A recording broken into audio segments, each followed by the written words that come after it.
There's a moment that happens to almost everyone, usually later than it should. You're standing in a room, or sitting in a meeting, or replaying a conversation in your head hours after it ended, and you realize something uncomfortable. People have been treating you a certain way, not because that's who you are, but because that's what you've allowed. Nobody tells you this early in life.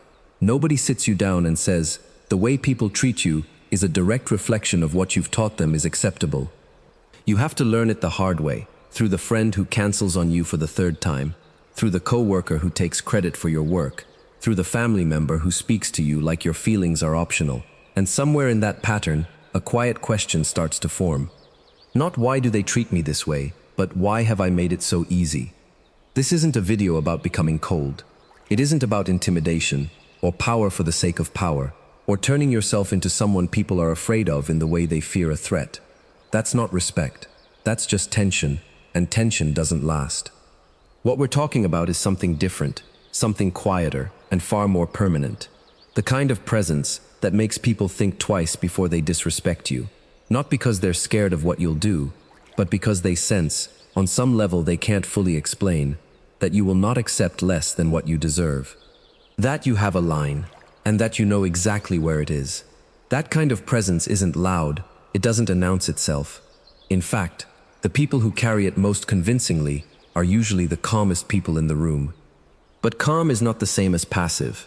And that difference, the difference between a person who is calm because they've given up their power, and a person who is calm because they are fully in possession of it, is what this video is really about.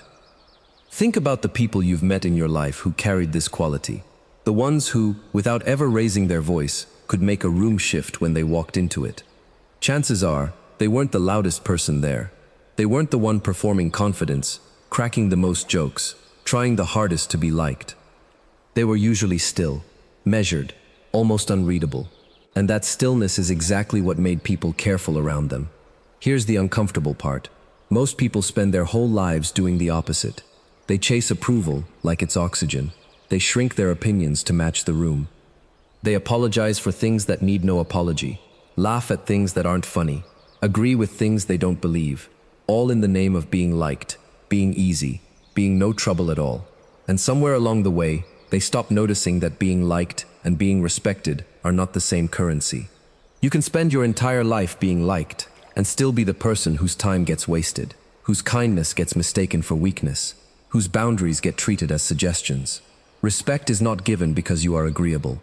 Respect is given because you are dependable in a very specific way, dependable to hold your ground. People don't fear crossing someone because that person is harsh. They avoid crossing someone because some past interaction, some quiet moment, taught them that crossing this person has a cost. Not a cruel cost, not a vindictive one, just a real one. A consequence that follows naturally from disrespect, the way heat naturally follows fire. So ask yourself, honestly, when someone oversteps with you, what happens next? Does the moment simply pass, absorbed and forgotten, like it never happened at all? Or does something shift? Because that shift, however small, is the entire foundation of what we're building today. There is a particular kind of exhaustion that comes from spending years trying to be liked by everyone. It's a quiet exhaustion, the kind you don't notice until you finally stop doing it and feel the weight lift. Because approval seeking isn't just a habit. It's a full-time, unpaid job. You're constantly reading the room, adjusting your tone, softening your truth, monitoring how you're being perceived. And all of that monitoring costs you something. It costs you your energy. It costs you your authenticity. And eventually, it costs you your respect. Here's the truth nobody wants to say out loud. The more you need people to like you, the less they respect you. Not because liking and respecting are opposites, but because desperation is visible, even when you think you're hiding it well.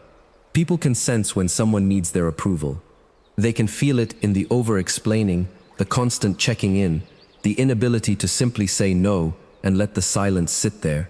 And on some unconscious level, that need becomes something people learn to exploit, not always maliciously, but naturally, the way water finds the lowest point. When you stop needing everyone to like you, something strange happens. You start speaking differently. You start saying what you actually mean, instead of the version you think will land better. You stop performing agreement you don't feel.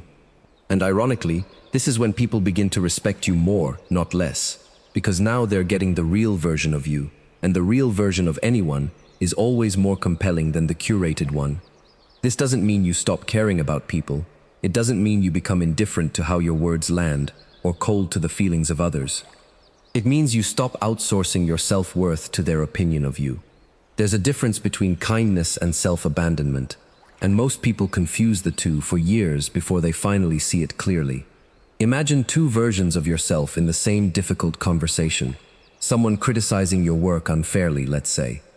One version of you shrinks, apologizes reflexively, tries to smooth things over even though you did nothing wrong. The other version listens, stays composed, and responds only to what's true, without flinching, without over-explaining, without needing them to feel good about the exchange. Which version do you think walks out of that room with more respect intact? The answer is obvious once you say it out loud. The hard part is becoming that version consistently, not just when it's convenient. And that brings us to the part most people avoid, because it feels uncomfortable, even confrontational, even though it rarely has to be. Boundaries. Somewhere along the way, boundaries got a bad reputation. People hear the word and imagine conflict, raised voices, ultimatums, burned bridges. But a real boundary is almost never loud. A real boundary is simply a line you've decided not to move, communicated calmly and enforced consistently. That's it. No drama required. In fact, the moment a boundary requires drama to hold, it usually means it wasn't a real boundary to begin with. It was a threat, and threats are just noise people learn to ignore. Think about the people in your life who never seem to get walked over. Watch them closely and you'll notice something interesting. They rarely announce their limits in advance. They don't give long speeches about what they will and won't tolerate. They simply respond, in the moment, when the line gets crossed. A joke that goes too far gets met with silence instead of a forced laugh. A request that oversteps gets a calm "that doesn't work for me" instead of a reluctant yes. A dismissive comment gets addressed directly instead of absorbed quietly. Small moments, consistent moments, and over time, those small moments teach everyone around them exactly where the edges are. This is the part people misunderstand most. Boundaries are not built through one dramatic stand. They're built through 1,000 small, unremarkable ones. When you correct someone gently but firmly the first time they interrupt you, people notice. When you decline the request that would cost you your peace, people notice. When you don't rush to fill an uncomfortable silence just to ease someone else's guilt, people notice. Each of these moments seems small in isolation. Together, they form a reputation. And reputation, more than any single act, is what makes people think twice before crossing you. Ask yourself this: when was the last time you let something slide that actually bothered you, just to avoid the discomfort of addressing it? That moment, small as it felt, taught the other person something. It taught them that your discomfort is negotiable, and people will keep testing a line that keeps moving. Here's where most people get it wrong when they finally decide to stop being a pushover. They swing too far the other way. They mistake boundaries for aggression, mistake firmness for hostility, and suddenly they're reactive, snapping at small things, treating every disagreement like an attack, mistaking volume for strength. And this is worth saying plainly: reactivity is not respect. Reactivity is just another form of losing control, except now it's loud instead of silent.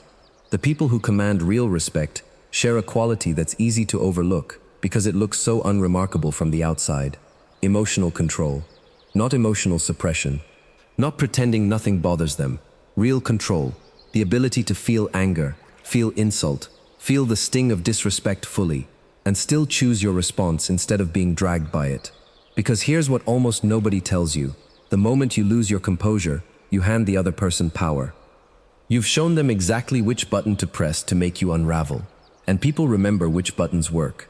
Think about it this way: when someone provokes you and you explode, what have you actually communicated? You've communicated that you can be controlled, that your peace is fragile enough to be shattered by someone else's words. That's not intimidating, that's information, and it's information that gets used against you later. But when someone provokes you and you remain steady, unshaken, responding instead of reacting, you've communicated something far more powerful. You've shown them there's no lever to pull, no easy way in. And that unshakability is unsettling to people in a way that outbursts never are. Imagine a version of you sitting across from someone who says something designed to get under your skin. Imagine your face doesn't change. Your voice doesn't rise. You simply look at them, pause, let the pause do some of the talking, and respond with a question or a statement so calm it almost feels heavier than anger would have. That silence, that pause before your response, is not weakness. It's the exact opposite. It tells the room that you are not the kind of person who can be baited into losing yourself. This doesn't mean becoming numb. It doesn't mean burying what you feel until it rots inside you and comes out sideways later. It means learning to feel the emotion fully in the moment, without letting it drive the car. There's a difference between suppressing anger and mastering it, and that difference is the entire foundation of the presence we're talking about. So ask yourself honestly, the last time someone provoked you, who was actually in control of that moment? You or them? Now here's something worth sitting with for a moment. Have you ever noticed how the people who talk the most about how they'll react if crossed are usually the easiest to cross? There's a strange inverse relationship between how loudly someone announces their limits and how seriously those limits get taken. The person constantly saying, "Don't test me," is, more often than not, being tested constantly. Because words like that are a kind of insurance policy for people who don't fully trust their own follow-through. Real authority doesn't need to announce itself. It doesn't need to remind anyone of what it's capable of. It simply acts, once, clearly, and lets that single action do the explaining for every future interaction. This is the part where we talk about something people often overlook: the difference between threatening consequences and simply delivering them. Think about someone who says, again and again, "If you do that again, I'm done," and then doesn't leave. Doesn't change anything, says the same thing next time and the time after that. What happens to those words over time? They lose all weight. They become background noise, the kind of thing people learn to tune out entirely, because experience has taught them that nothing actually follows the warning. Now think about someone who never issues a single warning at all. They simply notice the disrespect, quietly recalibrate the relationship, and move differently going forward. Less availability, less openness, less access to their time and trust. No speech, no ultimatum, just a changed reality. Which of these two people do you think gets tested again? Which one do people tread carefully around? This is what it means to let your actions speak instead of your words. Not because words don't matter, but because words without follow-through become worthless, and worthless words don't earn respect, they erode it. Every time you say you'll do something and don't, you're quietly teaching people that your statements are decorative. Every time you follow through, even in small ways, you're teaching them the opposite, that what you say and what you do are the same thing. And that alignment, more than any tone of voice or intimidating posture, is what makes people careful with you. Imagine two co-workers who both say they won't tolerate being talked over in meetings. The first one says it once, loudly, in a moment of frustration, and then lets it happen again the very next week without addressing it. The second one says nothing at all, but the next time it happens, calmly and without any anger in their voice, redirects the conversation back to themselves and finishes their point, unbothered, as if the interruption simply didn't register as a threat worth acknowledging. Which one do you think earns quiet deference over time? The lesson here isn't subtle, even if the delivery is. So consider your own patterns for a moment. How many of your words this past year turned into action? And how many just faded into the air, unfollowed, forgotten by everyone except, somewhere quietly, by you? There's another layer to this that most people never examine because it happens beneath the surface, in the space before any words are even exchanged. The way you carry yourself when nothing is happening at all. Respect isn't only built in moments of confrontation. It's built in the 1,000 ordinary moments that come before confrontation ever becomes necessary. Think about how you enter a room. Think about whether your eyes drop first in conversation, whether your voice trails upward at the end of statements, as if asking permission to have said them, whether your body apologizes for taking up space before you've said a single word. None of this is conscious, most of the time. It's not something people choose deliberately. It's the residue of years spent making yourself smaller to avoid friction. Smaller to avoid being a burden, smaller to avoid being seen as too much. And here's the quiet tragedy in that. The world tends to treat you exactly as small as you present yourself to be. This isn't about arrogance. It isn't about walking into every room like you own it, chest out, performing a confidence you don't actually feel. That kind of display is usually just as fragile as the shrinking version, maybe more so, because it requires constant maintenance, constant proving. What we're talking about is something quieter, an ease in your own presence, not needing to prove anything, not needing to perform anything, simply existing in a room the way you'd exist in your own home, comfortable, unhurried, unbothered by the need to justify your space in it. People read this on a level they can't always articulate. They sense whether someone is asking for permission to exist, or whether someone has already granted it to themselves. And that sense, more than any single word or action, shapes how carefully people choose to treat you. Because here's the pattern that plays out again and again. People don't disrespect those they sense have already decided they won't accept it. It's not a conscious calculation on their part, it's instinct. The same instinct that tells you not to push against something that clearly isn't going to move. So here's a question worth asking yourself honestly, maybe for the first time. When you walk into a room, are you asking to be there, or are you simply there? Because the answer to that question is already shaping how people treat you, long before either of you says a word. There's a version of this conversation that needs to happen now, because without it, everything said so far could be misunderstood. And misunderstanding it is exactly how people end up isolated instead of respected. So let's be precise about what we're not talking about. We are not talking about becoming someone who trusts no one. We are not talking about treating every relationship like a battlefield, every interaction like a test you have to win. That version of strength isn't strength at all. It's armor worn so long it starts to feel like skin, and eventually you forget there was ever a person underneath it. People who live that way don't earn respect, they earn distance. And distance dressed up as strength is still just loneliness with better posture.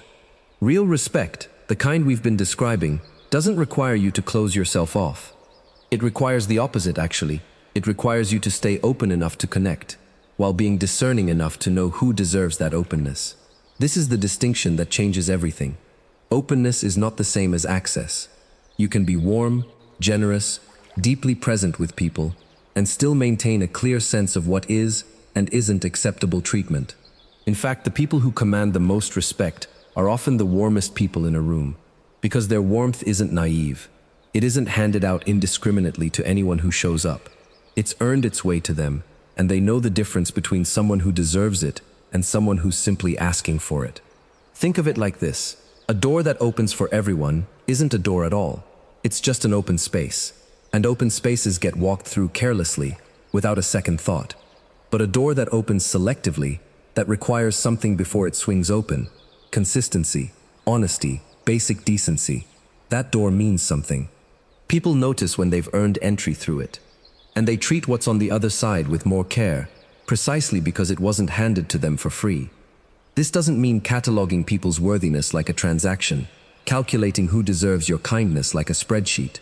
It means simply paying attention, noticing who reciprocates and who only extracts, noticing who respects your time and who treats it as infinite, noticing who apologizes and changes, and who apologizes and repeats, and letting that attention, quietly and without announcement, inform how close you let people get.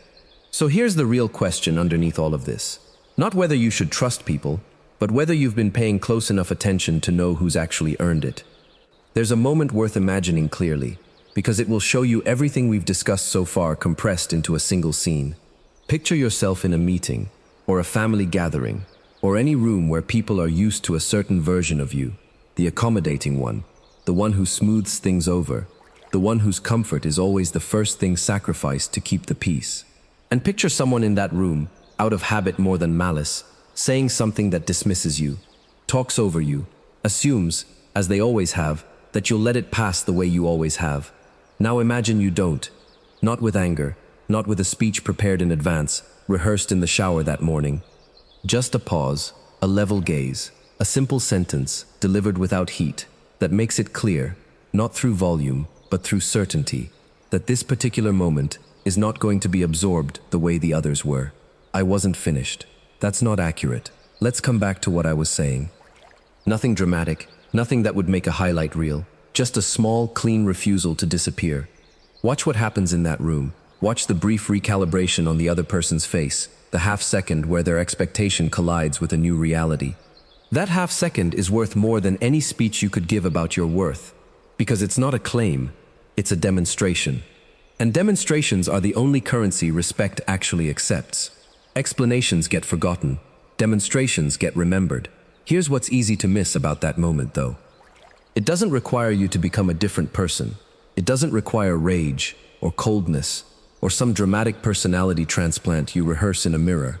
It requires you to simply stop performing smallness in a moment where smallness is no longer true. The capability was always there. What changed is your willingness to let it show. And this is the part worth remembering long after this video ends.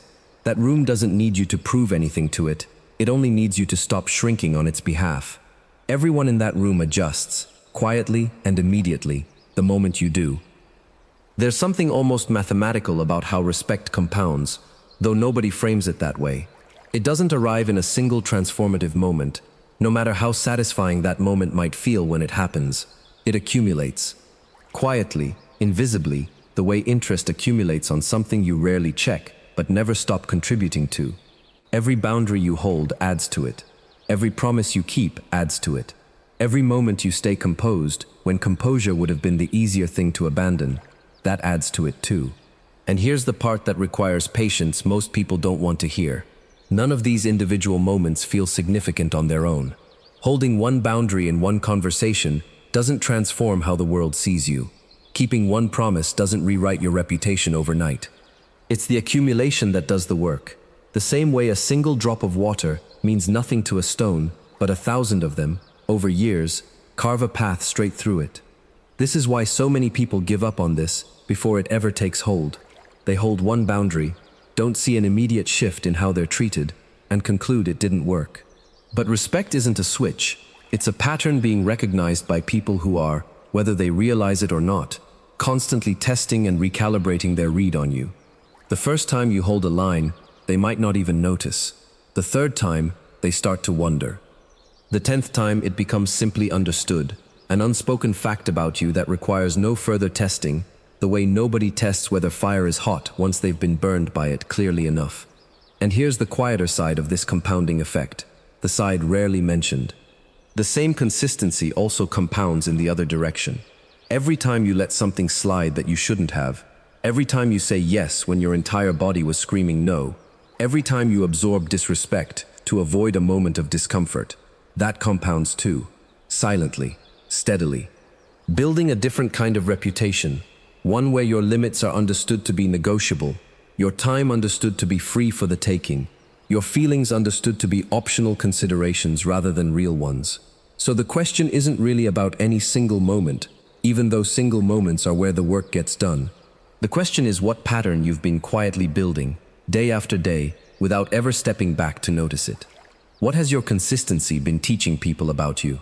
Because whatever it is, they've already learned the lesson. The only thing left to decide is whether you're going to keep teaching them the same one, or finally, deliberately, teach them something different.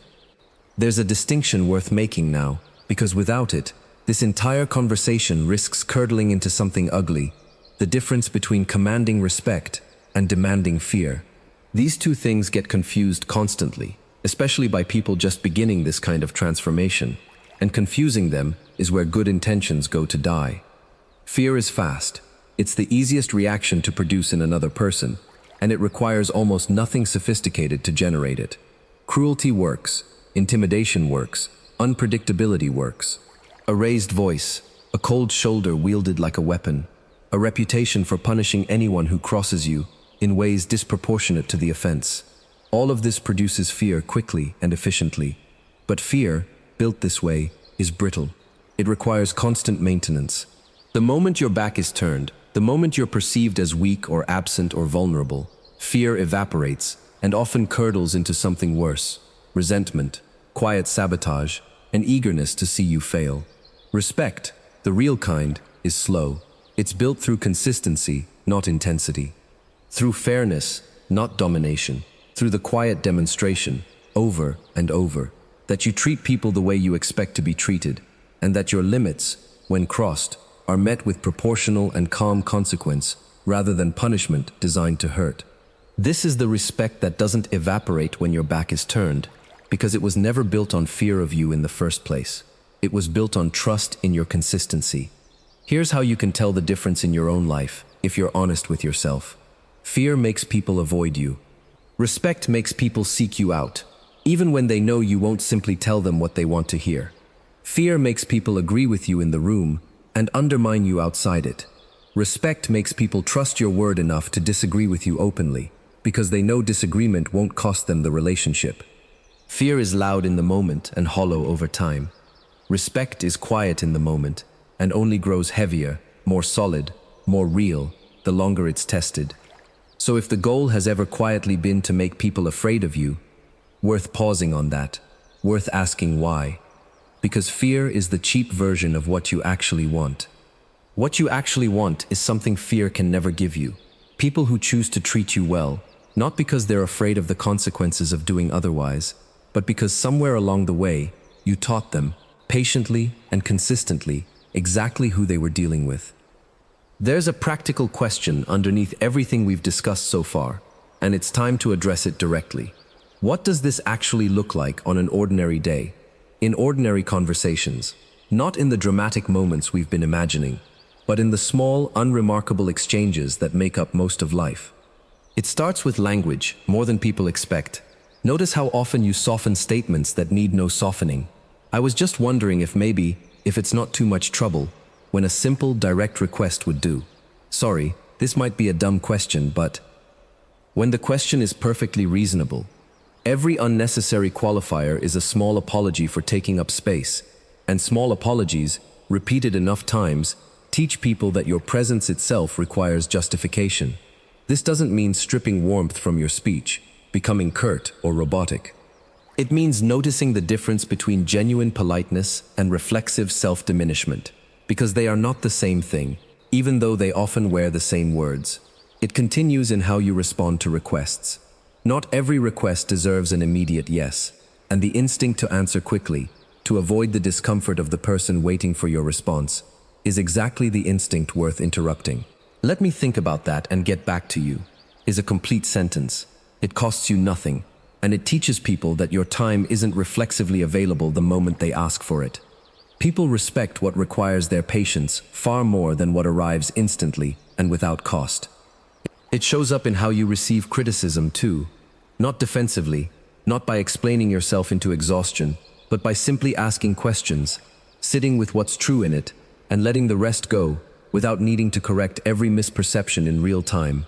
There's a strange power in not needing to be understood perfectly by everyone, in every moment. The need to correct every misunderstanding immediately is, itself, a form of seeking approval, and you already know by now where that leads. And it shows up, finally, in the small moments of silence you allow yourself. Not filling every pause in conversation, not rushing to answer a question the second it's asked.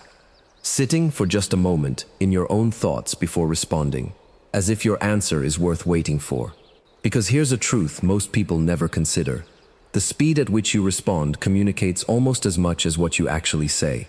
Rushed answers feel eager. Measured answers feel considered. And considered is what earns weight in a room. None of this requires you to change who you fundamentally are. It requires you to notice the 1,000 small habits built during years of trying to be smaller, and to replace them, one at a time, with habits built for someone who has already decided they don't need permission to take up the space they occupy. There's a fear worth naming directly, because it's likely sitting quietly underneath everything you've heard so far, even if you haven't said it out loud. The fear that if you become this version of yourself, you'll lose people. That the friends who liked you for your accommodation, the family members who relied on your endless flexibility, the co-workers who benefited from your inability to say no, will simply drift away once you stop being so easy to walk through. Here's the uncomfortable truth about that fear. You're right. Some of them will. But sit with that for a moment before it scares you off course, because what's actually happening in that departure is not a loss, it's clarity. The people who valued you for your accommodation were never actually valuing you. They were valuing what your accommodation gave them. Your time, endlessly available. Your opinions, conveniently absent. Your boundaries, conveniently non-existent. When you stop supplying those things, and they stop showing up, what you're witnessing isn't the end of a relationship built on respect. It's the end of an arrangement that was never respect to begin with, just dressed up convincingly enough that it took you this long to see the difference. And here's what almost nobody tells you about this particular grief, because it is a kind of grief, even when it's the right outcome. The space that opens up when those people step back doesn't stay empty. It fills, gradually, with people who were never drawn to your accommodation in the first place, because they didn't need it. People who are drawn to exactly the version of you that holds a line, speaks plainly, and doesn't need constant management to remain comfortable in a relationship. These people were likely always around you, at the edges, quiet, patient, waiting for a version of you capable of meeting them as equals, instead of managing them as a caretaker manages a room. You just couldn't see them clearly before, because the noise of the other relationships was taking up all the space. This is the trade nobody warns you about when you start this work, and it's worth naming plainly. Without softening it, you will lose some people. And the ones you lose were never actually respecting you to begin with. They were simply benefiting from you. The relationships that survive this shift, the ones that deepen instead of dissolve, are the only relationships that were ever built on something real. Everything else was just proximity, mistaken for connection, because you'd never tested what would happen if you stopped making yourself so easy to have around. So let's talk about where this actually begins, because everything discussed so far can start to feel abstract, philosophical, something to nod along to, and then set aside the moment life resumes its usual pace. But this work doesn't begin in some future dramatic confrontation. It begins today, in something small enough that you might be tempted to dismiss it as insignificant. It begins with noticing, just noticing, for now, without needing to fix anything yet. Notice the next time you say yes when your body is quietly saying no. Notice the next time you apologize for something that required no apology. Notice the next time someone interrupts you and you simply let the interruption stand, absorbed, forgotten, as if it never happened.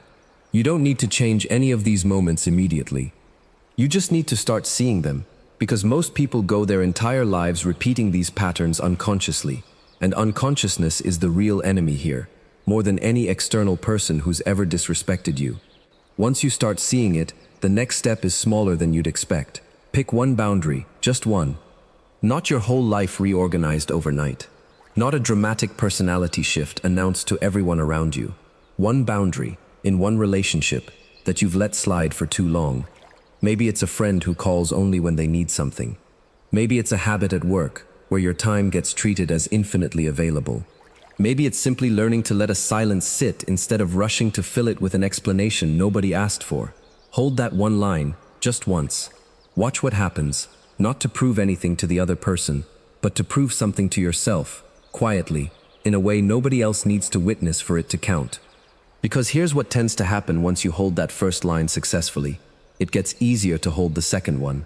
Not because holding boundaries becomes effortless, it rarely does, not completely, but because you now have evidence, real lived evidence, that you survived the discomfort of disappointing someone, and the world didn't end. That evidence is worth more than any encouragement anyone else could offer you, including everything said in this video. Borrowed conviction fades quickly. Earned conviction, built one held boundary at a time, becomes permanent. This isn't a transformation that happens by watching one video, however resonant it might feel in this moment. It's a practice. A slow, patient, sometimes uncomfortable practice of choosing, again and again, in small, ordinary moments, to stop teaching people that your limits are negotiable. And like any practice, it compounds only through repetition, through the 10th time, the 50th time, the moment where it stops being a decision and simply becomes who you are. There's an old idea, worn smooth by centuries of people rediscovering it independently, that the most dangerous person in any room is rarely the loudest one. It's the one who says the least and means every word of it. The one whose calm isn't a performance but a resource, held in reserve, spent only when it matters. You've likely met someone like this in your life, even if you didn't have language for what made them different.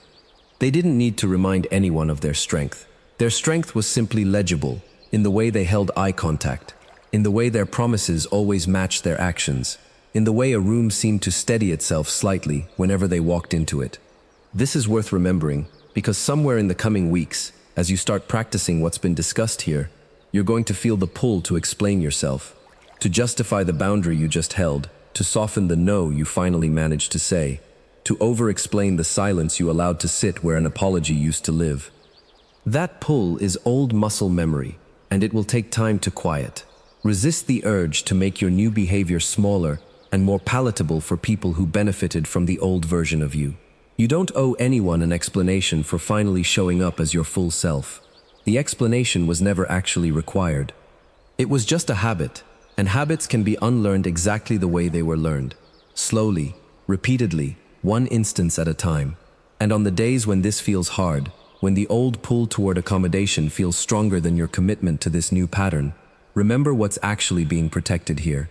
Not your pride, not some cold, detached image of strength. Your peace, your time, your sense that you are allowed, without apology, to take up exactly as much space as you actually occupy.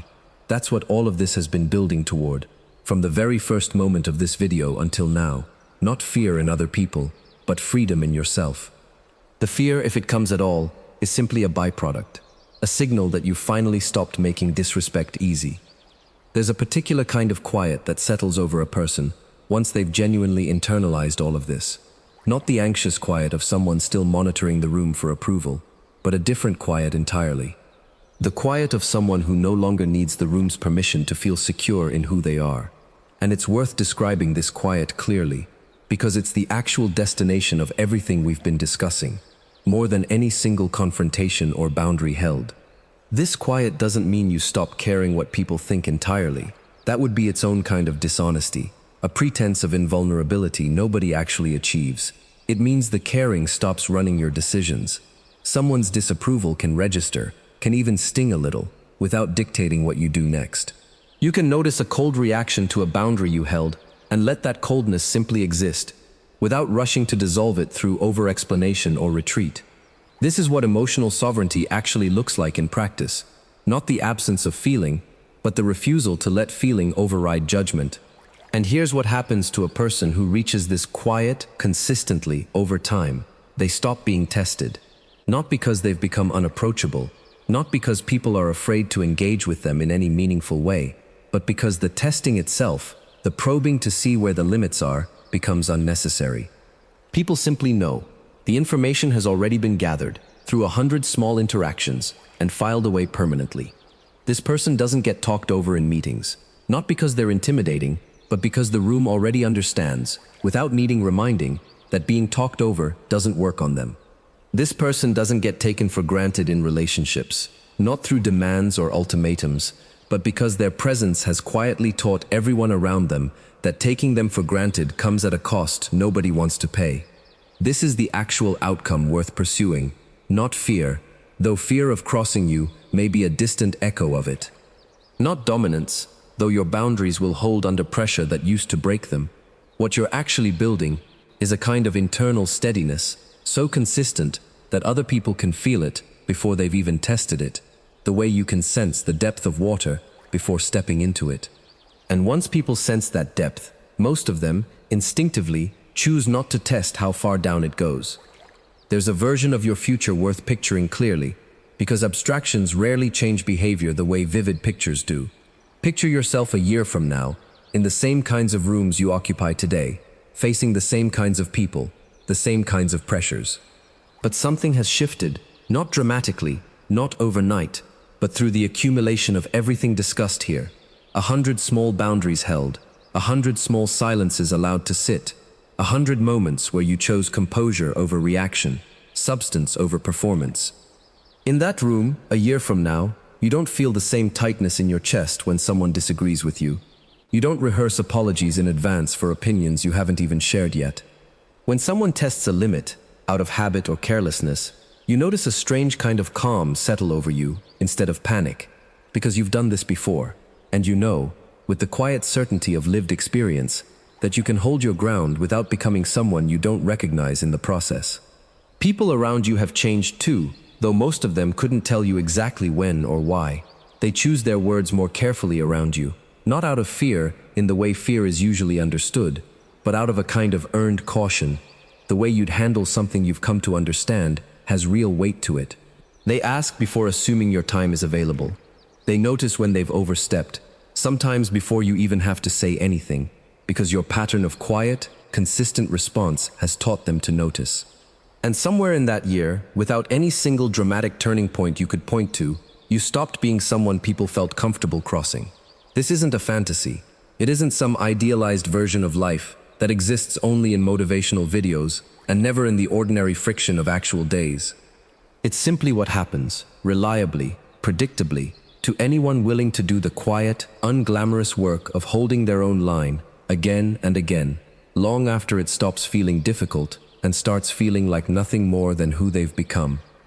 There's one more distinction worth making before we bring this to a close, because it's the difference between people who build this quality and keep it, and people who build it briefly and watch it slip away the moment life gets comfortable again. That distinction is maintenance.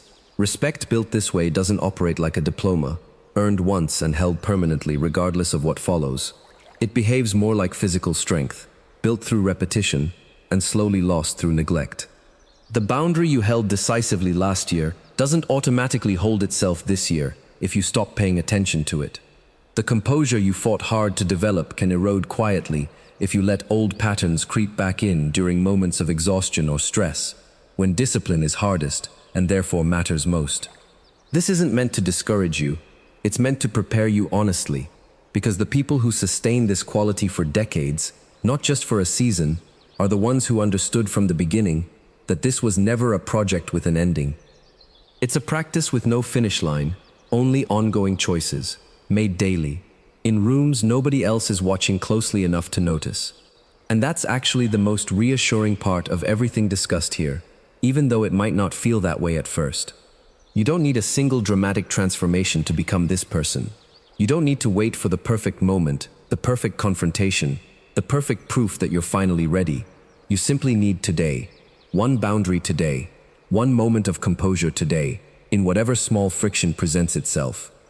One instance of letting your actions rather than your words do the explaining. Tomorrow, another one. And slowly, without ever needing to announce the change to anyone, you become someone rooms recalibrate around instinctively, someone whose presence alone communicates what used to require explanation. Before we close, it's worth returning to where we began, that uncomfortable realization that the way people treat you is often a direct reflection of what you've taught them is acceptable. Everything since then has been an attempt to answer the question that realization leaves behind. What happens once you decide to teach something different? What happens is not that people become afraid of you in any cruel or dramatic sense. What happens is quieter, and in many ways more powerful. People become careful, thoughtful, attentive to your limits in a way they weren't before, not because you demanded it, but because you demonstrated it, consistently, in 100 small moments that added up to something undeniable. You stopped needing everyone's approval. You held your boundaries without apology. You mastered your reactions instead of being ruled by them. You let your actions carry the weight your words used to carry alone. And somewhere in that accumulation, without any single dramatic turning point, you became someone people no longer feel comfortable crossing. This isn't the end of warmth in your life. It isn't the beginning of coldness or isolation. If anything, it's the beginning of relationships built on something real, because the people who remain once you stop making yourself smaller were never there for your smallness in the first place. They were waiting, patiently, for exactly the version of you that finally showed up. So here's what's worth sitting with, long after this video ends. Not a checklist, not a set of rules to memorize, just a single honest question to carry with you into the ordinary moments of your week. The next time someone tests a line with you, what will your response teach them about who you are? If this found you at the right moment, stay a while longer. There's more here for the version of you that's still becoming. And genuinely, thank you for spending this time here. It doesn't go unnoticed.